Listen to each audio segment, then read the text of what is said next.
Well, good morning, Mr Van Rompuy. You've been in office for 1 year, and in that time the whole edifice is beginning to crumble. There's chaos. The money's running out. I should thank you. You should perhaps be the pin-up boy of the Eurosceptic movement. But just look around this chamber this morning. Just look at these faces. Look at the fear.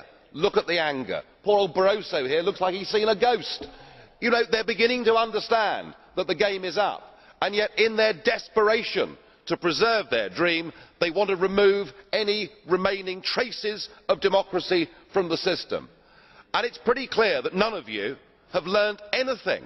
You know, when you yourself, Mr Van Rompuy, say that the euro has brought us stability, I suppose I could applaud you for having a sense of humour, but isn't this really just the bunker mentality? You know, your fanaticism is out in the open. You talked about the fact that it was a lie to believe that the nation state could exist in a 21st century globalised world. Well, that may be true in the case of Belgium, who haven't had a government for 6 months, but for the rest of us, right across every member state in this union, and perhaps this is why we see the fear in the faces, increasingly people are saying, we don't want that flag, we don't want the anthem, we don't want this political class, we want the whole thing consigned to the dustbin of history. And we had the Greek tragedy earlier on this year, and now we have the situation in Ireland. Now, I know that the stupidity and greed of Irish politicians has a lot to do with this. They should never ever have joined the euro. They suffered with low interest rates, a false boom and a massive bust. But look at your response to them.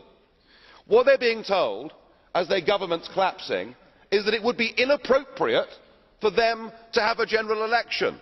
In fact, Commissioner Rehn here said they had to agree their budget first before they'd be allowed to have a general election. Just who the hell do you think you people are? You are very, very dangerous people indeed. Your obsession with creating this euro state means that you're happy to destroy democracy. You appear to be happy for millions and millions of people to be unemployed and to be poor.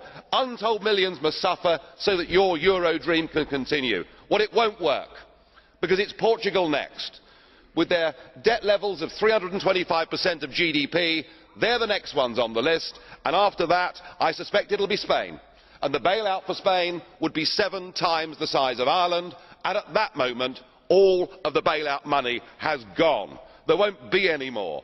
But it's even more serious than economics, because if you rob people of their identity, if you rob them of their democracy, then all they are left with is nationalism and violence. I can only hope and pray that the euro project is destroyed by the markets before that really happens. Thank you.